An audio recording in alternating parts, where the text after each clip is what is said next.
Ou donc les sifflets contre Kylian Mbappé au Real, est-ce une injustice? Vous me répondez quoi? Montrez-moi vos petites ardoises. Oui, la vie est injuste, Swan, on le sait. Oui aussi, ça me fait penser à Luc Lickler qui se fait siffler, Swan. On aura l'occasion de parler fléchette jeudi soir, bien sûr. Les peu de gens qui nous regardent. Injuste, ingrat, imprécis. Non, c'est pas injuste. Tout est bancal. Dis non, on dit tous oui. Il est perdu. Alors, Vikash, il hésite un peu quand même. Hein. Il est à la Il dit ce qui est bien pour l'émission. il faut donner son avis. Ouais, non mais alors on y va, Ambre, parce que vous êtes outré, j'ai le sentiment quand je vois votre ardoise. Eh bien, je défends rarement le joueur Kylian Mbappé, ce qu'il incarne, ce qu'il donne sur le terrain, etc. Mais je trouve que sa condition et le traitement qu'il a est profondément injuste déjà, parce que déjà le sifflet dès maintenant, mais... La photographie de l'instant pour le joueur, c'est les statistiques, sa feuille de route, il est complètement dedans. Donc déjà, je trouve ça... Il n'y a que les stats qui comptent. Bah non, justement, il n'y a pas que les stats qui comptent. Il y a ce qu'on lui a longtemps reproché, les efforts défensifs. Force est de constater qu'il commence à régler le curseur. On l'a vu contre le Bayern Munich.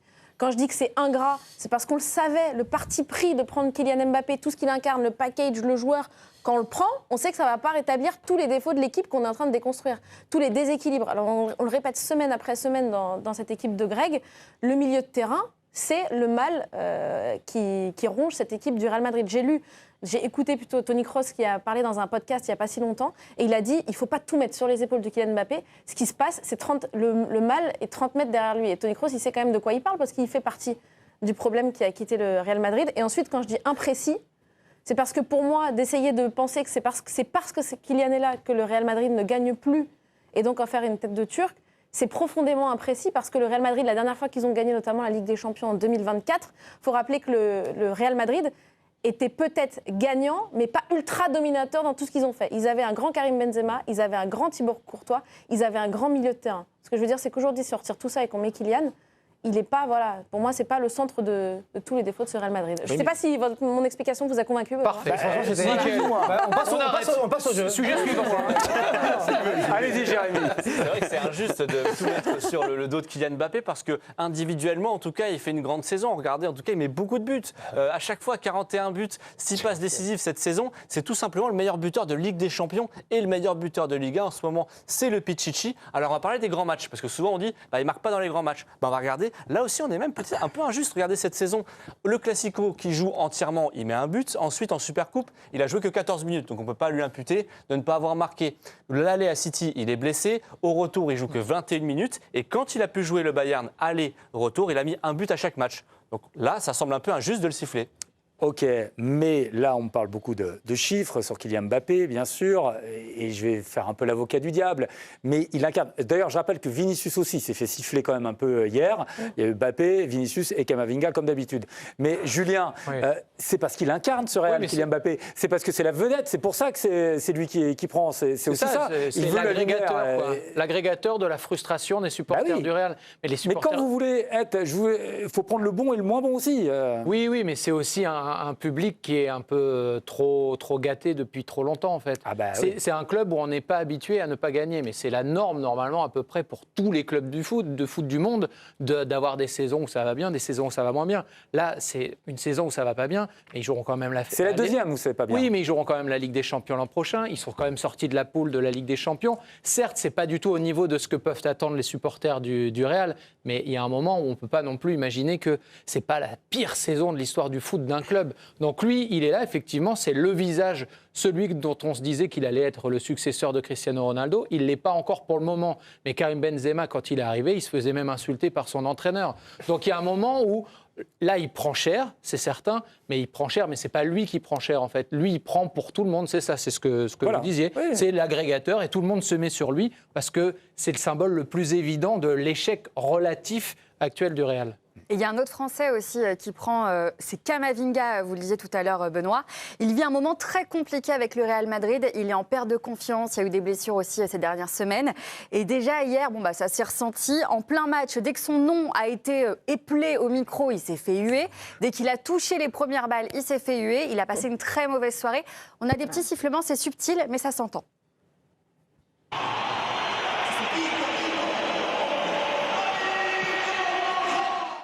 En fait, les supporters n'ont toujours pas digéré son rouge au Bayern Munich. Ils ne digèrent pas, ils ont du mal, voilà, ça passe pas. Son entraîneur, lui, par contre, Alvaro Arbeola, continue de le soutenir et il le dit en conférence de presse. Camavinga est de retour sur le terrain pour jouer, pour aider l'équipe, ce qui est exactement ce que je veux d'un joueur doté d'une forte personnalité. Malgré son jeune âge, il a une grande expérience et à chaque fois que j'aurai besoin de lui, comme aujourd'hui, il entrera sur le terrain. Et comme je l'ai toujours dit quand vous m'avez interrogé sur Camavinga, je pense qu'il a non seulement la confiance de son entraîneur, mais aussi de celle de tout le club et je suis sûr de celle des supporters. Il a du boulot, Arbeola, parce qu'il avait fait une déclat aussi pour défendre Kylian Mbappé il y a quelques jours. Maintenant, c'est Camavinga. Deux Français. Est-ce que c'est un hasard, justement, si ce sont aussi deux Français qui stigmatisent un peu la colère des Espagnols, des Madrilènes? Je sais pas du tout là où vous allez. Non, mais non, en vrai, je pense que c'est deux cas très différents. Les copains ont très bien expliqué ce qui se passe avec Mbappé. Pour Camavinga, pour moi, il y a deux raisons. Il y a le carton rouge qui, dans le livre des supporters du Real, les prive de la Ligue des Champions cette année, globalement. Et aussi, il faut bien le dire, Ambre parlait du milieu de terrain qui souffre. Quand Camavinga il arrive au Real, nous aussi, je pense, on se dit, au milieu de terrain, ce garçon-là, ce gamin-là a des capacités qui vont peut-être lui permettre de s'élever à un niveau où il pourra être un taulier au Real et régler quelques problèmes qui seront causés par le départ de Kroos, de Modric ou d'autres. Et je pense que lui, il incarne un petit peu une déception par rapport à son parcours madrilène, là où Mbappé, il incarne la figure sur laquelle on va taper. Donc je pense que c'est vraiment pour deux raisons différentes. Et je crois que la France a assez donné au Real Madrid aussi pour qu'on puisse nous dire gracias un petit peu comme. Ouais, mais vous savez, et puis il va y avoir des France-Espagne peut-être dans le futur. Enfin, voilà. Non, pas ça, Benoît. Je veux pas, beaucoup plus polémique que Greg. Ah ben oui, mais je vais chercher Vikash, Kylian Mbappé qui souffre, Camavinga qui souffre. Quelle est la solution? Ça peut vite tourner, je veux dire, ce désamour avec le public. Il suffit d'une bonne prestation ou alors... il faut qu'il gagne l'année prochaine. Il faut regagner. Il est venu pour gagner. Il se fait siffler parce que le Real ne sait pas perdre. C'est un club qui n'a pas l'habitude de perdre. J'ai compris, en fait, quand le PSG est devenu champion l'an passé, champion d'Europe, à quel point le Real n'existe plus. En fait, pendant un an, c'est le Paris Saint-Germain qui est champion. C'est lui la star, c'est lui, et c'est insupportable pour un club comme le Real de ne pas exister à ce niveau-là. Ils ont tellement l'habitude d'y être que là, ils sont invisibles pendant un an. Et là, c'est pendant 2 ans. Et quand on se souvient de l'arrivée d'Mbappé... Pas de ballon d'or non plus aussi. On a bien senti que c'était insupportable pour le Real aussi de ne pas avoir les ballons d'or, par exemple. Tout. Ils ne savent pas perdre. C'est un club qui ne sait pas perdre, qui veut gagner tout le temps. Et se faire siffler au Real Madrid, c'est presque normal, quoi. Je veux dire, si les supporters ne sifflent pas le Real qui ne va pas être champion, qui n'est pas donc champion l'an passé, pas champion cette année et pas champion d'Europe, je veux dire, enfin, les supporters, les gens de foot ont l'habitude. Ouais, pour vous, c'est plutôt normal, ces sifflets, en fait. On est plutôt payé pour accepter quand on se fait siffler, quoi. Ils ne peuvent pas se permettre de faire une 3e saison blanche. C'est clair et net. Regardez la saison, le bilan de cette année. C'est la 2e fois que ça arrive.